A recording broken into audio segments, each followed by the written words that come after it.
नमस्कार, मैं हूं अजय और आप देख रहे हैं महाबहस। उत्तर प्रदेश की सियासत में इस वक्त जो मुद्दा सबसे ज्यादा गरमाया हुआ है वो है ब्राह्मण वोट बैंक का। विकास दुबे के एनकाउंटर के बाद से उत्तर प्रदेश की सियासत में ब्राह्मण वोट बैंक को लेकर खींचतान जो शुरू हुआ वो जारी है। एसपी बीएसपी के बीच भगवान परशुराम की प्रतिमा को लेकर विवाद चल रहा था। इसी बीच सत्ताधारी पार्टी बीजेपी ने छलांग लगा दी है। बीजेपी एमएलसी उमेश द्विवेदी ने प्रदेश के ब्राह्मणों के जीवन की सुरक्षा का मुद्दा उठा दिया है और गरीब ब्राह्मणों को बीमा कवर देने की बात कह दी है।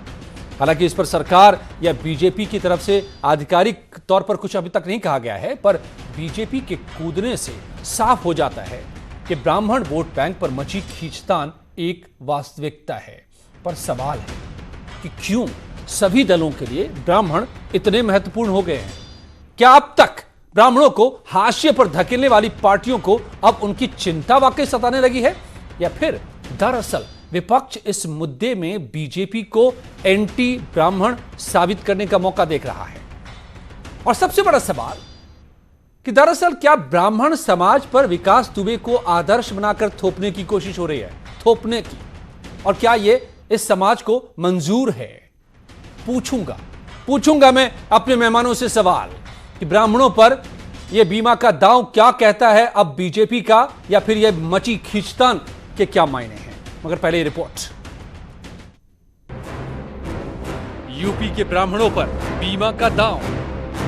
इतने से वो संतुष्ट है कि भाई हमें हमारा हक न मारा जाए, तो बीजेपी बेहतर ढंग से कर रही है। तो आगे भी तमाम सारे क्षेत्रों में, चाहे वो बीमा का क्षेत्र होगा कि उनके तमाम नौजवान अगर खत्म हो जा रहे हैं, उनकी बेटियों के लिए जो है निश्चित तौर पर कुछ न कुछ नौकरियाँ मिल जाए, उनको जो है कुछ इस पर अनुदान मिल जाए, इसमें तमाम सारा काम चल रहा है। बीमा पर परशुराम की मूर्ति से प्रहार।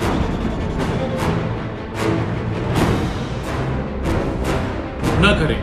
और इतना और कहना चाहूंगा कि अगर ये भी जुमला निकला, अगर ये वादा आपने नहीं पूरा किया, बिल्कुल कर दीजिए, कल कर दीजिए, परसों कर दीजिए, नहीं तो 1 महीने का वक्त आपको दे रहे हैं, आप 1 महीने के अंदर अंदर कर दीजिए। ब्राह्मण उत्पीड़न बना कांग्रेस की ढाल। भारतीय जनता पार्टी के विधायक के बयान से आज स्पष्ट हो गया है कि भारतीय जनता पार्टी ने उत्तर प्रदेश में शासन करने का नैतिक हक खो दिया है, क्योंकि उनके विधायकों का विश्वास भारतीय जनता पार्टी की सरकार से उठ गया है। ब्राह्मण वोट बैंक भवा।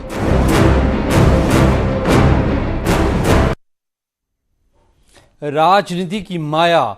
अचानक ब्राह्मण वोट बैंक इतना महत्वपूर्ण हो उठा है कि सभी पार्टियों के दिल में दर्द का समंदर जाग उठा है। लहरें मार रही हैं, और ये लहरें क्या ब्राह्मण को लेकर के हैं, या फिर उस वोट बैंक की इतनी अहमियत कैसे बढ़ गई है? आलोक अवस्थी बीजेपी के प्रवक्ता मेरे साथ जुड़े हैं, अनुराग भदौरिया समाजवादी पार्टी के प्रवक्ता हैं, डॉक्टर उमाशंकर पांडे कांग्रेस के प्रवक्ता, विनय तिवारी ब्राह्मण महासभा के अध्यक्ष हैं, और सतीश प्रकाश दलित चिंतक है। स्वागत है आप सभी का। मैं नहीं समझ पा रहा हूं कि अचानक से ब्राह्मण इतने महत्वपूर्ण कैसे हो गए हैं भाई। विनय तिवारी जी, आप पहले समझ दीजिए, आप समझा दीजिए, आपको समझ में आ रहा है क्या कि सभी पार्टियों के मन में ब्राह्मण के लिए इतना प्रेम उमड़ पड़ा है? कहीं दाल में कुछ काला तो नहीं है? देखिए अजय जी, चूंकि मैं आपसे, दाल में काला नहीं, पूरी दाल ही काली है, क्योंकि ये जितने भी दल हैं सबका मारीची रूप आज ब्राह्मण समाज के सामने ये अपना मारीची रूप लेकर के आ रहे हैं। ब्राह्मण समाज इनके मारीची रूप के चक्कर में पड़ने वाला नहीं है, इनके छलावे में आने वाला नहीं है।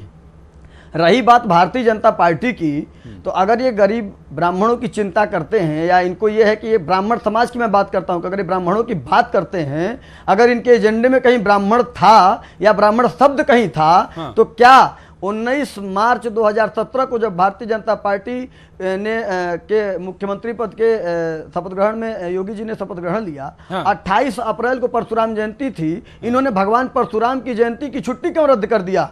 छुट्टी रद्द किया तो किया, उनको महापुरुष के दर्जे में लाके खड़ा कर दिया।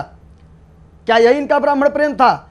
ब्राह्मण को इन लोगों ने क्या समझ रखा है? तो आप दो बातें देना पंडितों ने अब बंद कर दिया है। अब वो दिन गए जी। आप विनय, आप कह रहे हैं कि बीजेपी मैं- को मैं ब्राह्मण अपनी बात पूरी कर लूं। ब्राह्मण से प्रेम नहीं है। आलोक जी इसका जवाब देंगे, लेकिन आप ये भी बता दीजिए, लगे हाथ में आगे बढ़ो उससे पहले, कि आपको क्या लगता है कि किसको है, ब्राह्मण किस पार्टी विरोधी को है ब्राह्मण से है। प्रेम? मैं कहता हूं अभी ब्राह्मण तो सभी विरोधी कह रहे पार्टी हैं, है। सभी का दर्द छलक रहा है। जितनी हत्याएं भारतीय जनता पार्टी की सरकार में हो गई अजय जी, हाँ, जितनी हत्याएं भारतीय जनता पार्टी की सरकार में ब्राह्मणों की हुई हैं, आप तो सम्मानित चैनल कोई से आंकड़ा? शुरू से जुड़े हुए हैं, आपको मैंने कई चैनलों कोई में आपके आंकड़ा साथ हो में तो बैठ बताइए चुका हूं। मुझे, जाति पर आप आधारित आंकड़ा मेरे आंकड़ा पास उठा नहीं करके है। देख लीजिए मैंने ढूंढने की कि आज कोशिश तक की। किसी सरकार में इतने आज तक नहीं आप लोगों के पास, आप आंकड़ा, मैं कह रहा हूं आपको आंकड़ा उठाने में समय नहीं लगेगा। किसी भी सरकार में आप हमसे मांगिएगा, हमारे जैसा भाई आपको आंकड़ा दे देगा कि किसी सरकार में इतनी ब्राह्मणों की हत्याएं नहीं हुई हैं जितनी भारतीय जनता पार्टी के सरकार में हुई हैं। और एक भी आप बहुत बड़ी बात कह रहे हैं। व्यक्ति को अभी तक न्याय नहीं मिला, विनय- पीड़ित परिवार को अभी तक न्याय विनय नहीं तिवारी मिला। जी आप बहुत बड़ी बात कह रहे हैं। आलोक जी के पास मुझे जाना पड़ेगा बाकियों से पहले, लेकिन कोई फैक्ट हो इसके पीछे तब ऐसी बात कहिए। अगर कोई फैक्ट है तो, अगर कोई आंकड़ा है तो आलोक अवस्थी जी। मैं साक्ष्य प्रस्तुत कर सकता हूं, मैं साक्ष्य प्रस्तुत कर देखिए, सकता अजय जी, हूं। आप जब बताइए तब साक्ष्य ये प्रस्तुत कर सकता हूं। बिना सिर पैर की बातों का तो कोई जवाब दिया नहीं जा सकता है। जातिगत आधार पर कभी भी आंकड़े न इकट्ठी किए जाते हैं और ना ही कोई इस तरह की बात होती है। ये जरूर बात है कि 15 साल के कुशासन से भारतीय जनता पार्टी सरकार ने ही इस प्रदेश को मुक्त कराया है, ऑपरेशन क्लीन कराया है, तमाम इश्तिहारी मुजरिमों को जेल के अंदर भेजा है, तमाम इश्तिहारी मुजरिम मारे गए हैं मुठभेड़ के मामले में, और देश प्रदेश में अमन चैन। तो अब ब्राह्मणों को मैं बीमा एक की बात क्यों पूछना जरूरत पड़ चाहता गई हूं। है? देखिए, ये किसी एक हमारे नेता ने अपने भाव उत्पन्न किए, ऐसे बहुत से नेता हमारे पास, एक लाखों कार्यकर्ताओं की फौज है, कोई भी व्यक्त कर सकता है। पार्टी ने ऐसा कोई बयान नहीं जारी किया है। और आपको मालूम है कि आयुष्मान भारत की जो योजना है उसको गरीबों के लिए ही है। 50 लाख रुपए, 50 करोड़ रुपए उसके जो है लोग से आरक्षित है। हम 5 लाख रुपए का बीमा देते हैं सभी वर्गों के लिए। मैं खाली एक सवाल पूछना चाहता हूं, आप हमें ब्राह्मण विरोध पे खड़ा कर रहे हैं। मैं पूछना चाहता हूं, जो हम आयुष्मान भारत योजना चला रहे हैं उसमें क्या हमने किसी वर्ग के साथ अलग व्यवहार किया है? जो हम किसानों को उपज का 1.5 गुना दे रहे हैं और किसानों को जो सम्मान निधि दे रहे हैं, क्या हमने किसी वर्ग को उसमें छोड़ दिया है? जो हम धुएं से मुक्ति दे करके उज्ज्वला गैस हमने दी है, क्या हमने उसमें किसी वर्ग को छोड़ दिया है? जो हम घरों को बना करके दे रहे हैं, क्या हम उसमें किसी वर्ग को छोड़ करके दे रहे हैं? किस बात पे आप हम पे आरोप लगा रहे हैं कि हम ब्राह्मणों का विरोध कर रहे हैं और ब्राह्मण जो है नहीं है? तो सरकार के टॉप मोस्ट 3 अधिकारी होते हैं, चाहे चीफ सेक्रेटरी हो वो ब्राह्मण है, डीजीपी हितेश चंद्र अवस्थी वो ब्राह्मण है, जो जिनके ऊपर लॉ एंड ऑर्डर और पूरे प्रदेश को चलाने की जिम्मेदारी है गृह सचिव, ये जो अब आंकड़े दे रहे हैं आप पर, यही आंकड़े देकर के लोग कहते रहते हैं कि क्या, तो आलोक जी क्या आपको, आपकी सरकार को लोग एंटी ब्राह्मण साबित करने की कोशिश कर रहे हैं क्या? या अनुराग भदौरिया और कांग्रेस पार्टी डॉक्टर उमाशंकर पांडे आपको एंटी ब्राह्मण कोशिश कर रहे हैं साबित करने की क्या?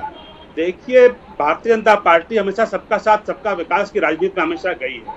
कभी भी ये दलगत राजनीति करने वाले, जातियों वाली जो पार्टियां हैं, ये कीचड़ में सने हुए हैं, ये दूसरे को भी कीचड़ में सनना चाहते हैं। जबकि भारतीय जनता पार्टी राष्ट्र के विकास के लिए लगी हुई है। कभी भी हम जो है किसी वर्ग के साथ अन्याय नहीं होने देते और कभी भी किसी वर्ग का तुष्टिकरण नहीं करते। सबको साथ लेकर चल रहे हैं। जो गरीब कल्याण की योजनाएं हैं सभी वर्गों के लिए हैं। ओके, अब डॉक्टर उमाशंकर पांडे, आपके एक नेता बड़े कुछ दिनों पहले उसे, उनका बयान बड़ा ही चला है हर चैनल पर, जितिन जी का बयान, इतने दर्द में लग रहे थे वो कि लग रहा था कि सबसे ज्यादा उत्पीड़ित ब्राह्मण ही है और अब की पहली बार ब्राह्मण का उत्पीड़न हुआ है।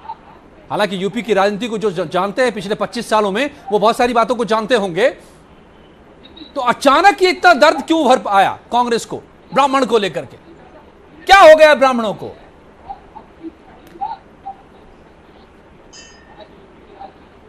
देखिए अजय जी, ये अचानक होने वाली बात नहीं है। पिछले 3 सालों में रायबरेली के ऊंचाहार की घटना से आरंभ करके कमलेश तिवारी से होते हुए, विवेक तिवारी से होते हुए, बस्ती के आदित्य तिवारी से होते हुए, लखनऊ के प्रत्युष शुक्ला से होते हुए, मैनपुरी की वो नवोदय की छात्रा जिसके पिताजी सुभाष चंद्र पांडे आज भी न्याय की आस में भटक रहे हैं। अगर इतने लगातार होने वाली इन घटनाओं को देखा जाए और उसमें भारतीय जनता पार्टी के नेताओं की निष्ठुरता देखा जाए और उनको, उनके पीड़ितों के घर जाकर उनको संवेदना उनके साथ व्यक्त करने के बजाय उनका मजाक उड़ाते हुए देखा जाए, तो निश्चित रूप से कहीं ना कहीं ये संशय उठता है कि माननीय मुख्यमंत्री जी किसी जाति विशेष की मानसिकता से काम कर रहे हैं। क्या जब ये देखा जाएगा और जाति कि के लोग जाति इस दौरान विशेष नहीं के मारे गए, लोगों के क्या ऊपर और जाति में कोई अपराध नहीं हुआ, क्या अपराध, आप क्या कहना चाह रहे हैं? कोई ऐसा आंकड़ा आपके पास भी है क्या? मैं आपके अजय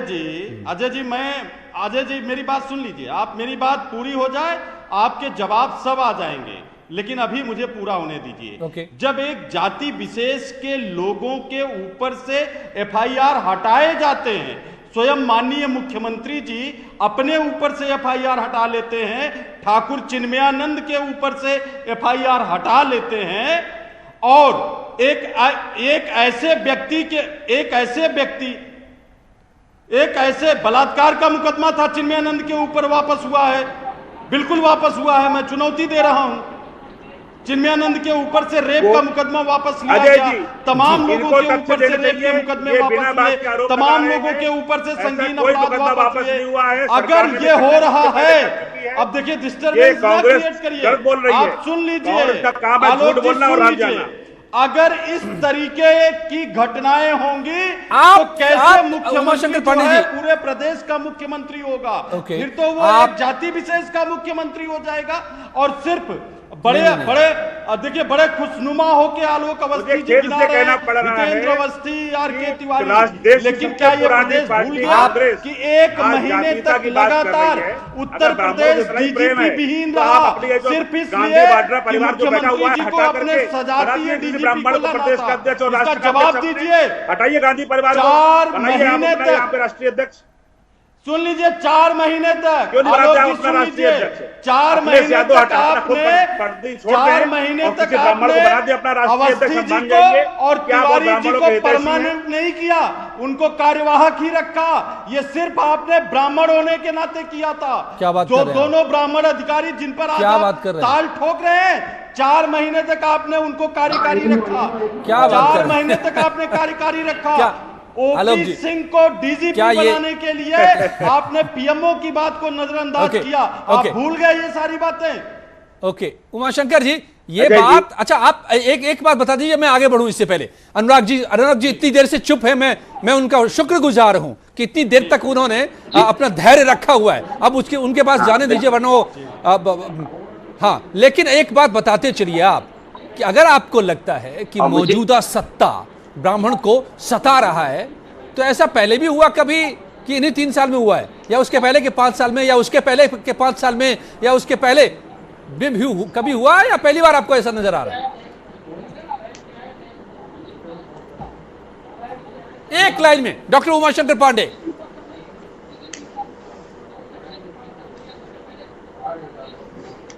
हमसे है प्रश्न जी।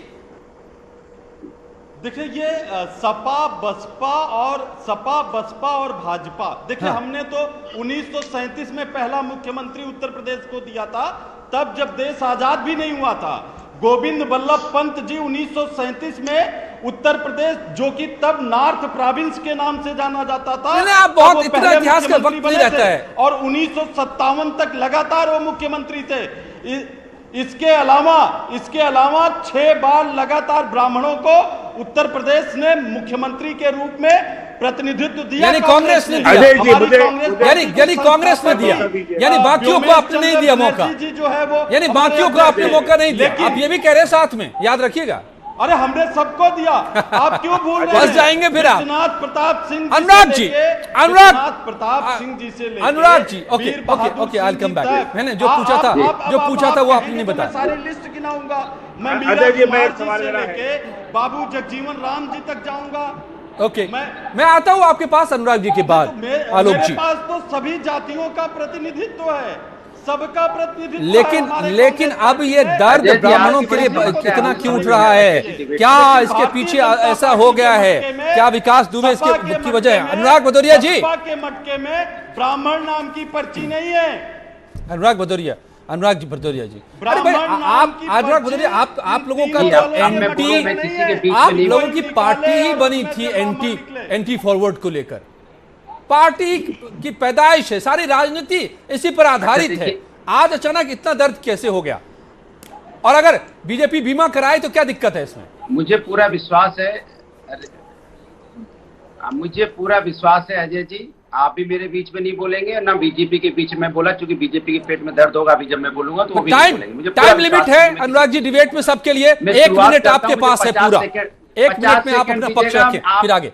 अच्छा 1 मिनट, ठीक, 1 मिनट तक टोकिएगा नहीं, राइट? हाँ 1 मिनट टोकिएगा नहीं। देखिए उत्तर प्रदेश की हालत ये है कि अभी भारतीय जनता पार्टी के प्रवक्ता कह रहे थे कि यहाँ बड़ा अमन चैन है। इनको हम याद दिलाते हैं कि हापुड़ में 6 साल की बच्ची के साथ अन्याय हुआ, वहां घटना नहीं रुकी। वहां से आप लखीमपुर चले जाइए तो वहां 13 साल की दलित बच्ची के साथ अन्याय होता है, आंखें फोड़ दी जाती है, उसके बाद उसकी हत्या कर दी जाती है, वहां भी नहीं रुकता सिलसिला। उसके बाद सिलसिला चला जाता है गोरखपुर, वहां बच्ची के साथ अन्याय होता है, फिर सिगरेट से उसको गोदा जाता है आज हॉस्पिटल में, वहां भी सिलसिला नहीं रुकता। उसके बाद आजमगढ़ चले जाइए, एक बच्ची की 16 साल की बच्ची की लाश मिलती है, उसके मैं नहीं समझ पा रहा हूं कि आप इस इशू पे फिर आप इशू से डेविएट कर गए।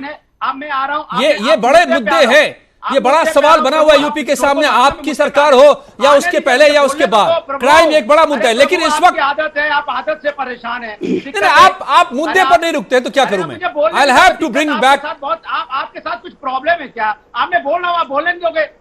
आप come to the point Anurag ji, come to the point, come to the point, come to the point. मैं आपको बोल रहा हूँ पॉइंट, जो आप बात कर रहे थे, नहीं आप मुझसे पूछिए, बीजेपी प्रवक्ता मत बोलिए बीच में, मैं आपके बीच में नहीं बोला हूं। आप बीजेपी के प्रवक्ता ने कई बार ब्राह्मण जाति सूचक किया। हम कहते हैं परशुराम जी, क्या आप मुझ पे बात करते हो? परशुराम जी, आपको शायद पता नहीं होगा, उनको भगवान बोला जाता है, और ना राम भगवान किसी के थे, ना परशुराम किसी के हैं, किसी जाति बिरादरी के नहीं होते हैं। आपको पता है परशुराम की मां छत्री थी, परशुराम जी पंडित थे, और जब परशुराम जी गए हैं तो अपना धनुष श्री भगवान राम को देखे गए और चक्र कृष्ण भगवान को देखे गए। तो आप बताइए चारों जाति के लोगों को क्या इंक्लूड कर लिया जाए? नहीं, ना राम भगवान किसी के हैं, राम भगवान भी हर जाति के हैं, चाहे किसी जात का व्यक्ति हो, वो भगवान की पूजा करता है। कोई क्षत्रिय नहीं है, श्री भगवान सबके हैं वो। इसलिए मैं कहना चाहता हूं, आप सिर्फ विकास की बात कीजिए। आपने पर्टिकुलर किसी जात की बात करके समाज के अंदर में भारतीय जनता पार्टी जाति धर्म की राजनीति करना चाहती है, विकास की बात नहीं करना चाहती। 130 करोड़ के कोरोना यहाँ पे लोग पहुंचे उत्तर प्रदेश के अंदर में, 2000 लोगों की मौतें हो चुकी, इनके पास वेंटिलेटर आप तक मंगा नहीं पाए, उसके बारे में चर्चा नहीं करेंगे। ये पता नहीं, चलिए 1 मिनट हो गया, अब जवाब। ये बोलते थे वह महिला सुरक्षा की बात करेंगे, कहता है बेटी पढ़ाओ बेटी बचाओ, और आज के क्या हो, आज बेटियों के साथ अन्याय नहीं है। एक छोटे से जवाब भी सतीश प्रकाश, प्रशासन कहाँ, एक छोटा सा जवाब। कहते थे अपराधी उत्तर प्रदेश में रहेगा, उत्तर प्रदेश छोड़ के चला जाए, या तो उत्तर प्रदेश में रहेगा या तो ऊपर या जेल में रहेगा। अपराधी सरेआम घूम रहे हैं, बच्चियों के साथ अन्याय कर रहे हैं, और बारिश में, मानसून की बारिश में बारिश कम हो रही है, गोलियों की बारिश ज्यादा हो रही है उत्तर प्रदेश के अंदर। ये आपने उत्तर प्रदेश बना दिया और जाति की राजनीति करना चाहते हैं।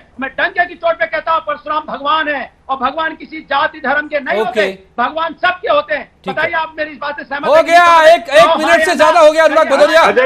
अब आप होल्ड नहीं, आप भगवान सबके होते हैं, लेकिन अचानक से एक भगवान अगर आपके पास आ जाए और आप एक भगवान का नाम लेने लगे तो सवाल उठता है कि अचानक से एक भगवान क्यों आपके लिए भी इतने इंपॉर्टेंट हो गए, सबके लिए कैसे इतने इंपॉर्टेंट हो गए भाई? ओके सतीश प्रकाश जी, ये अब तक जितना मैं पॉलिटिकल डिस्कोर्स में दलित शब्द को सुनता रहा था, अचानक कुछ दिनों से ब्राह्मण को सुनने लगा हूं मैं। ये क्या हो गया? आपकी समझ में क्या आ रहा है? क्या रहस्य है इसके पीछे? नहीं, देखो अभी जो जिस तरह की बातें विनय जी ने कही, सब तमाम लोगों ने कही, एक बात तो आपको मानना पड़ेगा। हाँ। अगर ब्राह्मणों के बीमा की बात आ रही है तो बीमा किसी आम, जहां रिस्क होगा, रिस्क पे आधारित ही बीमा होता है, ये बात आप मान लीजिए। अगर ब्राह्मण समाज का कोई व्यक्ति अगर इंश्योरेंस की बात कर रहा है, ब्राह्मणों के बीमे की बात कर रहा है, तो आपको यह मानना चाहिए कि कहीं ना कहीं उत्तर प्रदेश का ब्राह्मण अपने आप को असुरक्षित महसूस कर रहा है। अब ऐसे में देखिए योगी जी को अब ये चिंतन करना चाहिए, मनन करना चाहिए कि वो जी देखिए सुनिए, योगी जी किसी जात विशेष के मुख्यमंत्री नहीं है, वो उत्तर प्रदेश की संपूर्ण जनता के मुख्यमंत्री हैं। उनका व्यवहार अब ये जो आप पूरा का पूरा अगर आप 1 महीने में एनकाउंटर देखेंगे तो तमाम एनकाउंटर में विनय जी क्या गलत बोल रहे हैं? पांडे जी ने क्या गलत बोला है? उन्होंने सही बोला है। अगर आप जितने एक महीने में एनकाउंटर हुए हैं उसमें 90% ब्राह्मणों के हुए ना, अगर एनकाउंटर ब्राह्मणों के हो रहे हैं, एक जाति को कहीं ना कहीं उसकी जो छवि है, अभी दलित चिंतक को भी ब्राह्मण की चिंता होने लगी। मैं तो समझ नहीं पा रहा हूँ कि हो क्या गया है। ब्राह्मण की चिंता सबको इतनी हो गई, मैं तो दलित चिंतक के नाते आपसे समझना चाह रहा था इस रहस्य को, लेकिन मुद्दा चिंता नहीं है। देखिए नहीं, मुद्दा चिंता नहीं है। अगर अत्याचार किसी के खिलाफ भी होगा, हम बाबा साहब के अनुयायी हैं। भाई एनकाउंटर अपराधियों का होता है, किसी जाति विशेष का होता है क्या? ये भी समझा दीजिए मुझे सतीश प्रकाश। एनकाउंटर जिनका हुआ, क्या वो क्रिमिनल थे या नहीं थे? अगर उत्तर प्रदेश का ब्राह्मण अगर दुखी और पीड़ित है तो क्या एक दलित तो आपके टीवी पे लाइनें नहीं चल रही थी? कलराज मिश्रा, रमापति त्रिपाठी, अजय जी मैं कुछ बोलना चाहता हूँ। मैं आ रहा हूँ विनय तिवारी, मैं आप ही के पास आ रहा हूँ। लाइनें चल रही है ना, लाइन का मतलब हो चुका है कि भारतीय जनता पार्टी सुरक्षित अपने आप, उसको पता चल चुका है कि भारतीय जनता पार्टी ने अत्याचार किया है, इसलिए आपको पट्टियां चलानी पड़ रही है। इस पे लगातार आप ब्राह्मणों के नाम लिखने पड़ रहे हैं आज। क्यों? क्योंकि भारतीय जनता पार्टी ने अत्याचार किया है लोगों के ऊपर में, तभी आज ये हालत हुई है। भाई आलोक अवस्थी एक जवाब दीजिए आप, फिर मैं आगे बढ़ूं। क्या वही मैंने कहा था आपको, क्या विपक्ष को एक मौका लग रहा है क्या विकास दुबे और ये एनकाउंटर्स एंटी ब्राह्मण आपको साबित करने का? नहीं विपक्ष देखो, पहले तो आप इनके ब्राह्मण नेताओं की स्थिति देखिए। अनुराग जी जवाब ले लेते हैं प्लीज।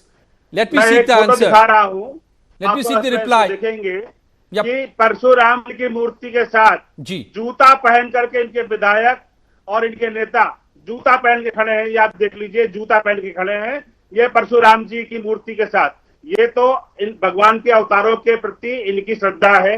आज तक अयोध्या कभी भी इनके नेता आज तक नहीं गए, ना मुलायम सिंह गए, ना एंटोनियो माइनो गई, ना अखिलेश यादव गए, ना राहुल गांधी गए, ना प्रियंका वाड्रा गई। ये तो यहाँ की राजनीति है जो ब्राह्मणों के आराध्य है भगवान श्री राम। आज तक ये तो कह रहे कि आप ब्राह्मणों का एनकाउंटर कर रहे हैं, ये बात सही है क्या आलोक जी? आप जुमलेबाजी कर रहे थे कि नहीं कर रहे थे? ये भारतीय जनता पार्टी ने जितने जुमले आज तक फेंके हैं, बोला था कि हम 2 करोड़ लोगों को रोजगार देंगे। ये जब भारतीय जनता पार्टी की सरकार आई थी, उन्होंने क्या क्या वादे किए थे मैं पूछना चाहता हूँ। बोला 10 विश्व स्तरीय आप कॉलेज बनाएंगे, 10 विश्व स्तरीय आप कॉलेज बनाने वाले थे। कहाँ गए कॉलेज? आपने 6 एम्स बनाने की बात की थी, 6 एम्स कहाँ चले गए? आपने 70 लाख रोजगार की बात की थी, और रोजगार कहाँ है?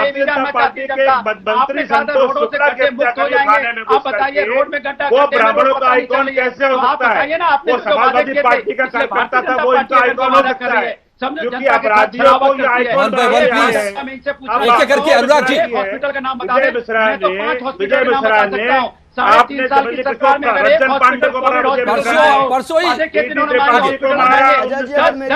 विनय Tiwari, okay audio down everybody सबका ऑडियो डाउन। विनय तिवारी, ये एक सवाल जो अभी आलोक अवस्थी उठा रहे थे, मैंने शुरू में ही उठाया था। क्या ब्राह्मण समाज को ये जिनके एनकाउंटर्स हुए हैं, जो कुछ नाम आ रहे हैं, मुझे नहीं मालूम कि ये सही एनकाउंटर्स हैं, गलत हैं, ये क्या करते थे नहीं करते थे, ये सब अदालत में तय होता है, अदालत में तय होना चाहिए। मगर जो सामने बातें अब तक आई हैं, क्या वो आइडियल आदर्श हैं क्या ब्राह्मण समाज का? क्या ब्राह्मण समाज को यह मंजूर है क्या जो राजनीति थोपने की कोशिश कर रहा है?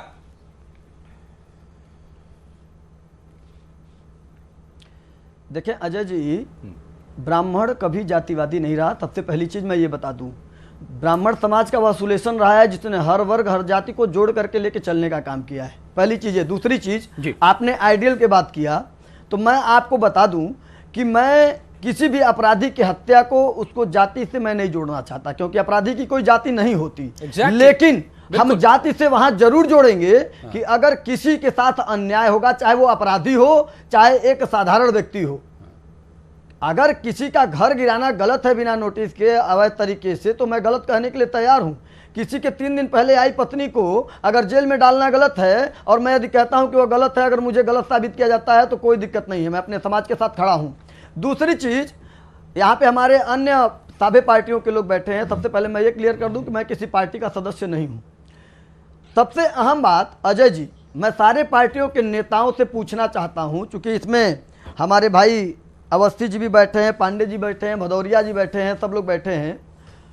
सबसे बड़ी बात कि आज तक भगवान परशुराम की जन्मस्थली ये लोग गए क्या? आज बहुत बड़े ये लोग ब्राह्मण हित चिंतक बने बैठे हैं। आज इन लोगों को ब्राह्मणों की चिंता होने लगी, आज भगवान परशुराम की चिंता होने लगी। इनमें से कोई भी आज तक भगवान परशुराम की जन्मस्थली गया क्या? हेलो, मेरी आवाज जा रही है? आ रही है, बिल्कुल आ रही है, और सभी सुनने बड़े गौर से। आप फंसाने वाला सवाल कर रहे हैं, मुझे लगता है। कहां है जन्मस्थली ये भी नहीं पता होगा। दूसरी चीज, पिता उनके कौन थे ये भी नहीं पता होगा बहुत लोगों को। दूसरी चीज जी नहीं पता होगा। दूसरी चीज अजय जी, सबसे अहम बात कि जतिन प्रसाद जी शाहजहांपुर के हैं, वहीं पे भगवान परशुराम की जन्मस्थली है। माता रेणुका की वहीं पे जो है क्या नाम है, कुटिया भी है, जन्मस्थली उनकी वहीं है जलालाबाद में। वहां पर आज तक वो कई बार गए, कई बार वादे किए, लेकिन आज तक एक ईंट का भी वहां पर उनका सहयोग नहीं है। वहां की सीढ़ियां तक टूटी हैं, दीवार तक टूटा हुआ है। ओके, दूसरी चीज, विनय तिवारी, मैं इसका सवाल पूछ लूंगा। विनय मैं इसका जवाब में डॉक्टर उमाशंकर पांडे से और अनुराग भदौरिया से ले लूंगा जो आपने उठाए हैं, लेकिन मैं आपसे ये पूछना चाहता हूं। विनय में एक सेकंड में अपनी बात पूरी कर लूंगा सर। मैं एक सेकंड अपनी बात पूरी करना चाहता हूं। एक मिनट, सिर्फ आपसे 30 सेकंड लूंगा, ओनली 30 सेकंड। ओके प्लीज जी। वर्तमान सरकार में कैबिनेट मंत्री हैं सुरेश खन्ना जी, वहाँ शाहजहांपुर से विधायक हैं, कैबिनेट मंत्री भी हैं। आज तक भगवान परशुराम के जन्मस्थली नहीं गए ना। वहां पर योगी जी भी गए थे, वहीं पे आप ये बात तो आपने कह दी थी, अब उसी को रिपीट कर रहे हैं। के जन्मस्थली नहीं गए, समय इतना नहीं रहता। यादव जी नहीं गए। विनय, मैं आपसे एक सवाल पूछना चाहता हूं, इसका जवाब दें अनुराग और उमाशंकर जी। लेकिन आपसे मैं ये पूछना चाहता हूं कि क्या ब्राह्मणों को मूर्तियां चाहिए? मूर्तियां बने, परशुराम जी की मूर्ति बने, भगवान है हमारे, कोई इसमें समस्या नहीं है, लेकिन मूर्तियों के नाम पर वोट बैंक बनना मंजूर है? या रोजगार चाहिए ब्राह्मण को, सुरक्षा चाहिए ब्राह्मण को, डेवलपमेंट चाहिए ब्राह्मण को? क्या चाहिए? कौन सा मुद्दा बनना चाहिए ब्राह्मण को या किसी के लिए भी? विनय, जल्दी से जवाब। अजय जी, सबसे पहले मैं ये कहना चाहूंगा कि मैं भगवान परशुराम चेतना पीठ के संस्थापक क्या नाम संतोष पांडे जी को बधाई दूंगा कि जिन्होंने समाजवादी पार्टी के राजनीतिक दल के साथ होने के बावजूद भी कम से कम जुर्रत और हिम्मत तो दिखाया कि हाँ मैं ब्राह्मणों के साथ खड़ा हूं या भगवान परशुराम की भी मूर्ति बननी चाहिए। इसके लिए वो धन्यवाद के पात्र हैं। दूसरी चीज कि किसी भी व्यक्ति को प्रॉपर ब्राह्मण की बात ना करिए।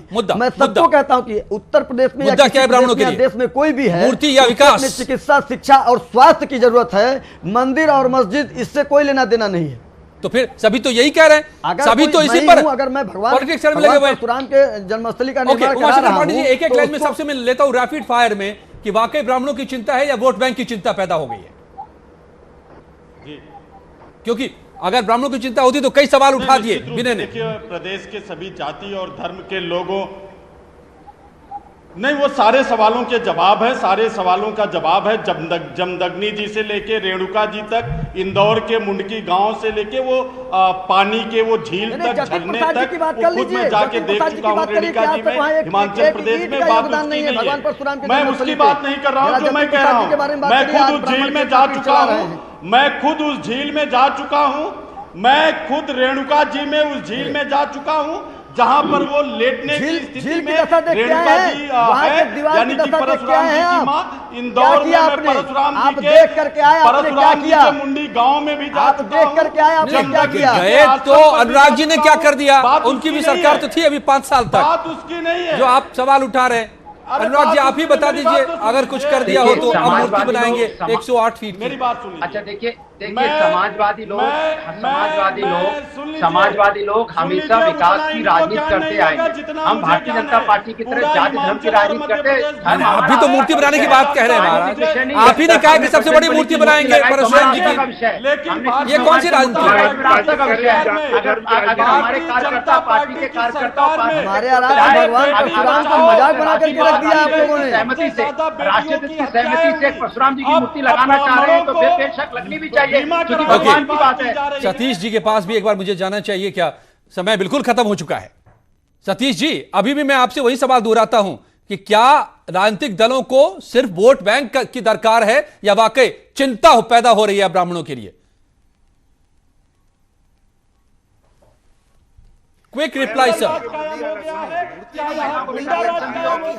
जब सरकार में आएंगे तब परशुराम जी के नाम पे हॉस्पिटल भी बनाएंगे, परशुराम जी के नाम पे सड़कें भी बनाएंगे। और आप देखिए ना, अगर आपने जो दावा किया है, आपने शाहजहांपुर बताई है, बीजेपी के प्रवक्ता परशुराम जी का एड्रेस जो है मध्य प्रदेश में बता रहे हैं, तो कहीं ना कहीं बीजेपी नहीं चाहती कि परशुराम जी की जो तस्वीर है वो उत्तर प्रदेश। चलिए टाइम आप। लेकिन वाकई ये ब्राह्मणों की चिंता है सभी दलों की, या आपके वोट की चिंता है? ये आपको तय करना पड़ेगा कि आपके लिए क्या जरूरी है, मूर्ति, ये वादे, या वो मुद्दे जिनसे बदलेंगे दिन, जिनसे बदलेंगे हालात। ये तय करना आपको होगा। धन्यवाद आप सबका मेरे साथ महाबहस में जुड़ने के लिए। और अब प्रीति के साथ जानते हैं इस वक्त की सभी खबरें।